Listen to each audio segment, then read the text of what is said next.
तो होगा नहीं यहाँ पे। अब MRI महंगा नहीं कराएगा, जब कराने जाएगा तो स्टेज 4 आ चुका रहेगा यहाँ पे। सरकार को सारा कमाई करना है इसी की वजह से, और अगर यही बात होना चाहिए था तो अब तक तो बन जाना चाहिए था। 70 साल वेट कर दिए, 75 साल वेट कर दिए, अब क्या पूरा 7 जन्म दे दें इनको? बट ये तो इनोवेशन सिर्फ सरकार की जिम्मेदारी नहीं है ना, ये तो हम लोग की भी जिम्मेदारी। तो उस हिसाब से एक इंफ्रास्ट्रक्चर होना चाहिए, उस हिसाब से एजुकेशन सिस्टम होना चाहिए, उस बड़े होना चाहिए। यहाँ पे सरकार इंसेंटिव दे, क्यों नहीं बनेगा? लेकिन बस वही है कि आपको हम कितना भी सैलरी देंगे, लेकिन आपके डिपार्टमेंट में वो सरकारी अधिकारी बैठा रहेगा, उससे नीचे देंगे हम आपको। क्यों नहीं प्राइवेट को दे दे बनाने के लिए? आज आप बोलिए अडानी को, अंबानी को 2 साल में खड़ा कर देंगे सही हमारा। जाता क्या है, वहाँ के इंजीनियर को पूछे कितना सैलरी है तुम्हारा, 25 लाख, आ जाओ 30 लाख, खत्म। इसमें कौन सा दिमाग लगाना? इतना आसान थोड़ी होगा, कुछ तो और नुआंसेस होंगे। ऐसा नहीं है कि हर चीज इतनी आसान होती है, बट नामुमकिन नहीं है, और इतना भी मुश्किल नहीं है कि जो 70-75 साल लगा दिए। अमेरिका के सामने हम क्या लैक करते हैं? अमेरिका के पास क्या है, बिजनेस, इंटरनेशनल अपॉर्चुनिटीज ज़्यादा हैं, एंटरप्रेन्योर का पूरा माहौल है वहाँ पर, और गवर्नमेंट भी उसी हिसाब से सपोर्टिव है। तो इस वजह से हमारे यहाँ क्या है ना कि चूंकि इलेक्शंस है, तो इलेक्शंस में क्या है कि एक मेजॉरिटी पब्लिक को ध्यान दिया जाता है, और जो एंटरप्रेन्योर हैं, जो बड़े कारपोरेट हैं, उनको कोई ध्यान नहीं देता है, और ना ही वो लोग कभी इशू बने रहते हैं कभी किसी इलेक्शन का। जैसे डोनाल्ड ट्रंप ने कहा कि हम सरकारी नौकरी खत्म करेंगे, लोगों ने इसको सपोर्ट में वोट दे के जिताया। हमारे यहाँ कोई बोल दे गवर्नमेंट नौकरी खत्म करेंगे, क्योंकि आपने प्राइवेट में पहले वैसी अपॉर्चुनिटी नहीं दी। तो आप कोई एक पैर पे बैसाखी लेके चल रहा है, तो उसका पहले पैर ठीक कर दीजिए, उसके बाद कहिए हम तुम्हारी बैसाखी छीन लेंगे।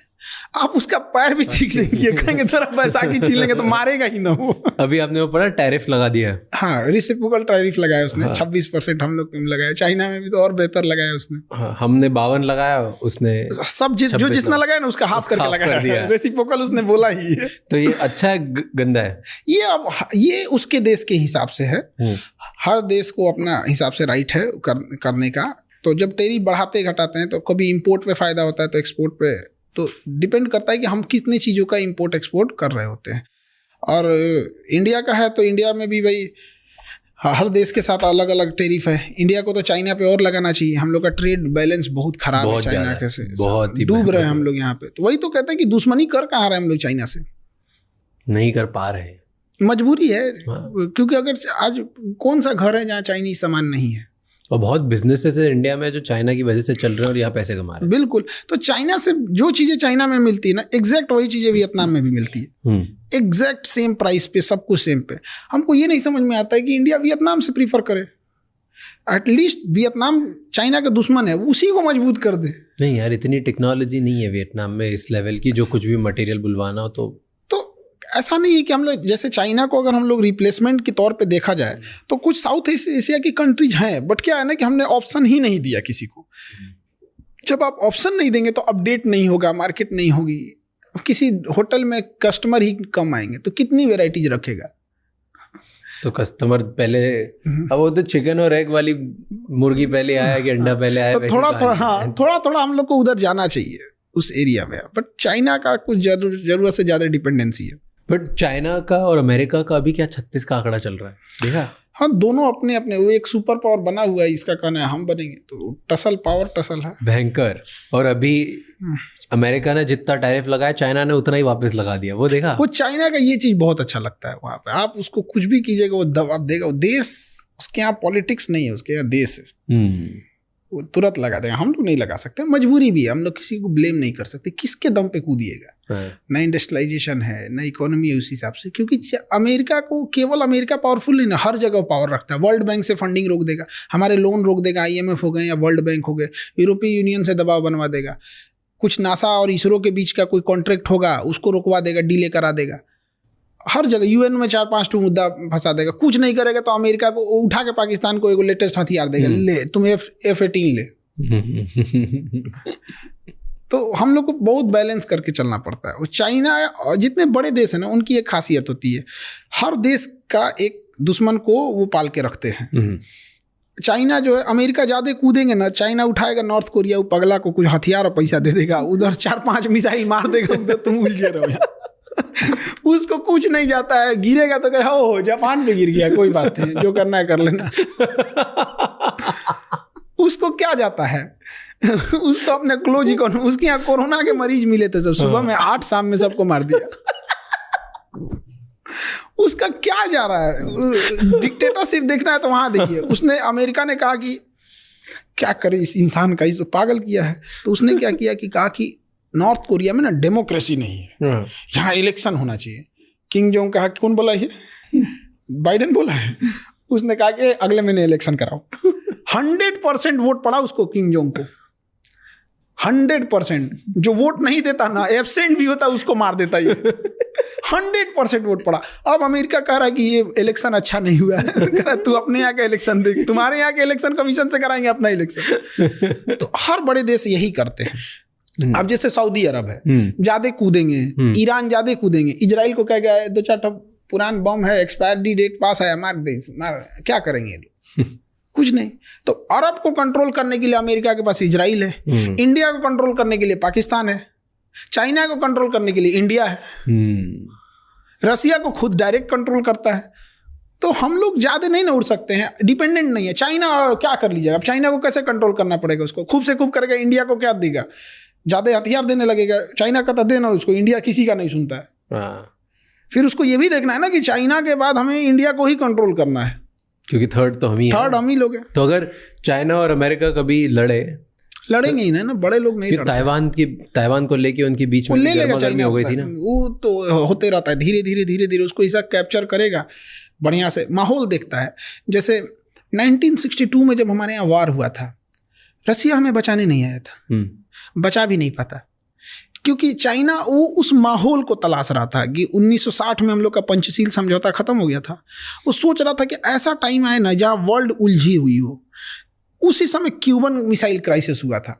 ऐसा लग रहा था कि अमेरिका और रसिया में परमाणु युद्ध आज हो जाएगा कि शाम में होगा कि सुबह होगा, कुछ नहीं पता। मार दिया 62 में, आ जाओ यहाँ पे। अमेरिका करा, हमको क्या पता भाई, रसिया करा हमको। तो ऐसा कहीं ना कहीं जब टाइम आएगा तो चाइना और अमेरिका और रसिया एकदम आमने सामने होंगे। उसी समय ताइवान को लेके चला जाएगा और रसिया भी कहेगा लेके जा, इधर लेके जा, क्योंकि कुछ ना कुछ डाइवर्जन अमेरिका ताइवान को बचाने के लिए पक्का करेगा वहाँ।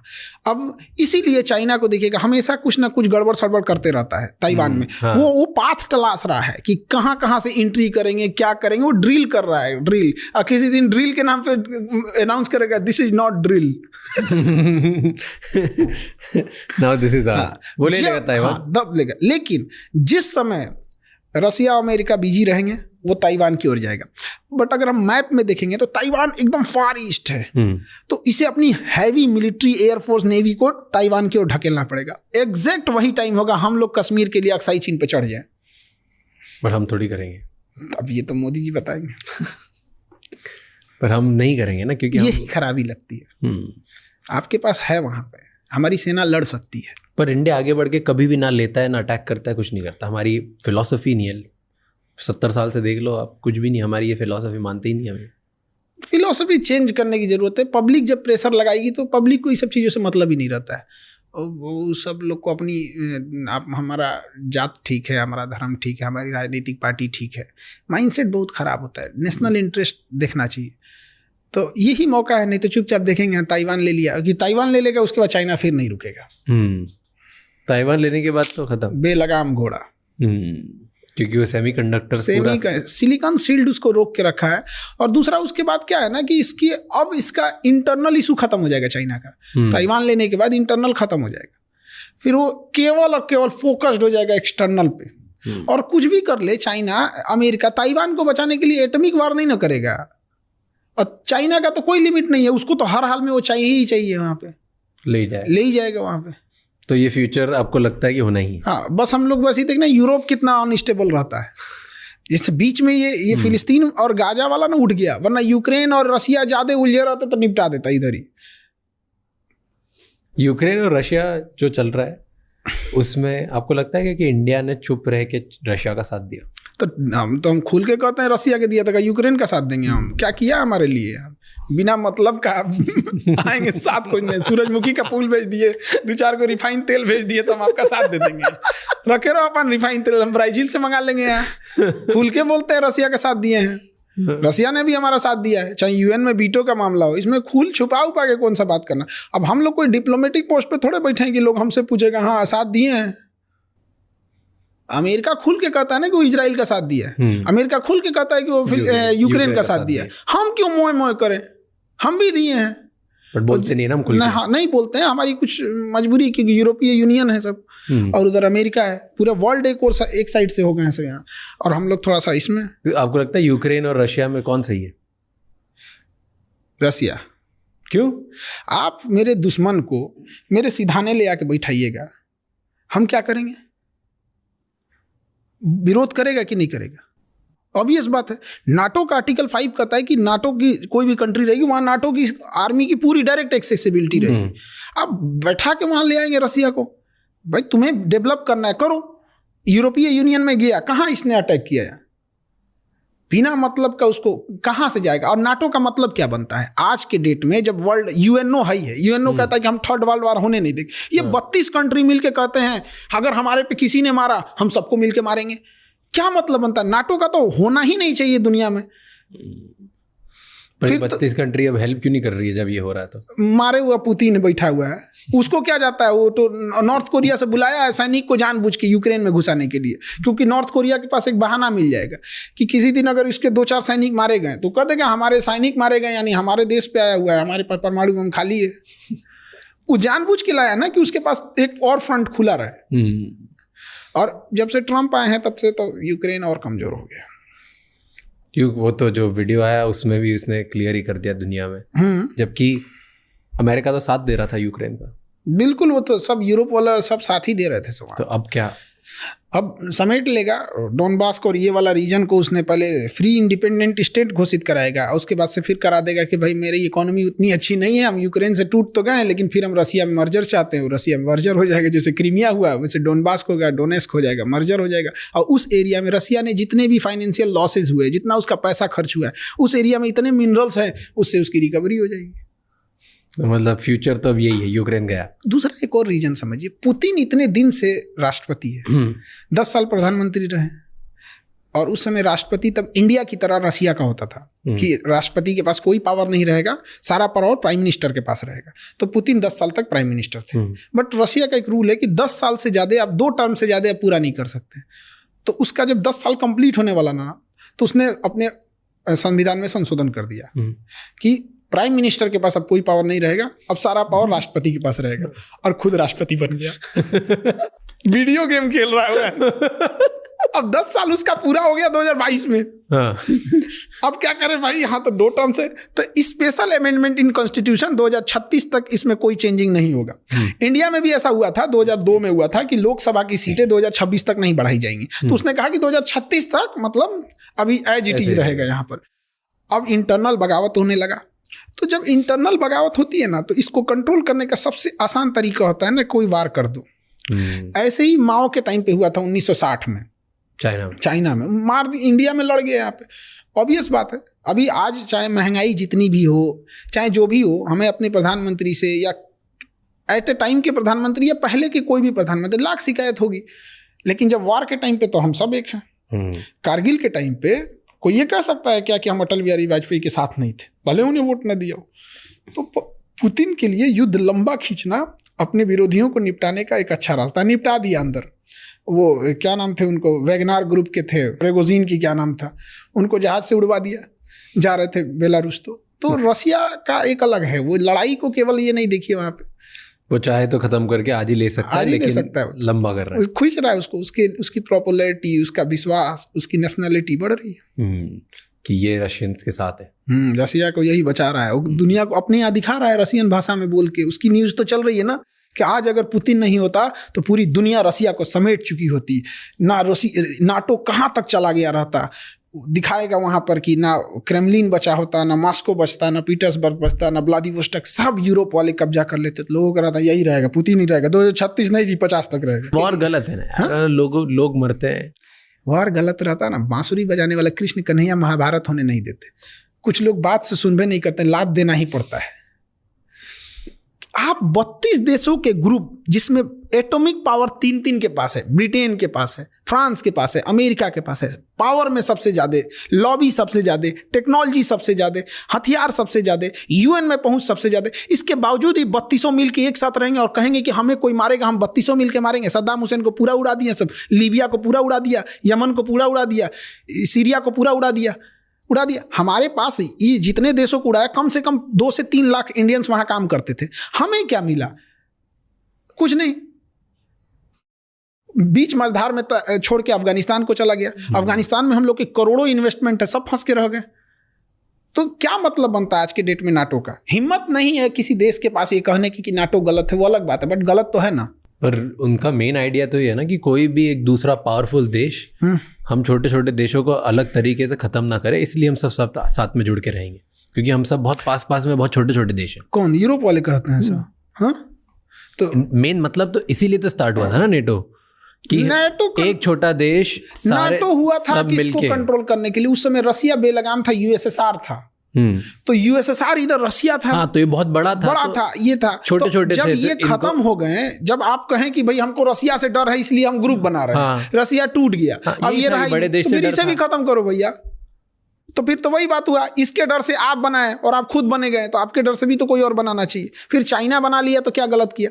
चाइना बना ले, नॉर्थ कोरिया बना ले, इराक बना ले, ईरान बना ले, तालिबान मिल के बना ले सब, कि हम 5 पे कोई मारेगा तो हम मार देंगे परमाणु बम। उधर चाइना संशोधन कर दे कि हमारा ईरान एलआई है, हमारा नॉर्थ कोरिया एलआई है, तालिबान हमारा एलआई है, गाजा हमारा एलआई है, किसी पे अगर होगा तो हम अपने एटॉमिक पावर का यूज कर सकते हैं। तो हो गया काम खत्म। तो ये थर्ड वर्ल्ड वॉर किस चीज से होगा हमें पता नहीं, लेकिन एक कहावत का एक विद्वान ने कहा था कि थर्ड वर्ल्ड वॉर कब होगा ये पता नहीं, लेकिन 4th वर्ल्ड वॉर हम लोग पत्थर और लाठियों से लड़ेंगे, क्योंकि थर्ड वर्ल्ड वॉर में इतनी तबाही मचाएगा सब कि हम लोग स्टोन होज में चले जाएंगे। लगता है वॉर होगा कि होने नहीं देंगे? नहीं होने देंगे। मतलब अब दुनिया उस लेवल पे कि जहाँ पे World War 3 वगैरह नहीं होगा। सब हथियार बेचने वाले कंपनी है, सब अंधेरे का डर दिखा के टॉर्च बेचते हैं। थोड़ा बस मुनाफा होना चाहिए बस। करोड़ों की कमाई है। एक जहाज बेच देंगे सब, एक अपाची हेलीकॉप्टर में 6000 करोड़ का।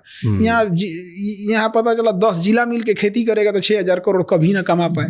वहाँ एक हेलीकॉप्टर बेचा निकल गया। और उसके बाद उसके पास उसका मेंटेनेंस अलग, पायलट की ट्रेनिंग अलग, फिर हथियार खत्म होगा तो अलग। ये मेरा ही हथियार लगा सकते हो। छोटे छोटे वॉर कराना फायदेमंद होता है उन लोग के लिए। और वो लोग अभी एक स्पेशल फोर्स के ऑफिसर थे जो टेररिस्ट से लड़ते हैं इंडिया में, वो बता रहे थे हमें कि बहुत सारी बड़ी बड़ी वेपन कंपनीज वो आती है हमारे बॉर्डर एरिया में, जो नक्सलाइट्स है और जो हमारे ये मिलिटेंट्स हैं, इनको एडवांस वेपन फ्री में बांट के जाती है ताकि ये अटैक करें। और फिर वो वेपन से, क्योंकि वो एडवांस वेपन के साथ अटैक करती है, फिर आके वो देशों को जाके बेचती है कि यार देखो उनके पास इतने एडवांस है तो आपको भी एडवांस लेने चाहिए, फिर डबल प्राइस में देशों को बेचती है। जिस कंपनी का हथियार किसी टेररिस्ट के पास मिल गया, उस कंपनी के ऊपर जांच होनी चाहिए और उसे इंटरनेशनली ब्लॉक करना चाहिए। International block. जब आतंकवादी इंटरनेशनल हो सकते हैं तो उसके हथियार इंटरनेशनल कैसे नहीं हो गया? तो ये तो कौन ब्लॉक करेगा? अमेरिका वगैरह, उन्हीं पे सारा हथियार है, वही तो बनाते हैं। तो इनके हिसाब से ना, ये किसको आतंकवादी बोलेंगे, किसी को बने। ये मुंबई को उड़ा के गया अजमल कसाब, इजराइल ने उसे आतंकवादी नहीं बोला। क्या बेशर्मी है। क्यों नहीं बोला? कहा कि हम अभी जांच कर रहे हैं, हमारे हिसाब से नहीं हो रहा है। क्या बेशर्मी है। इजराइल इतना पावरफुल क्यों है? सारे देश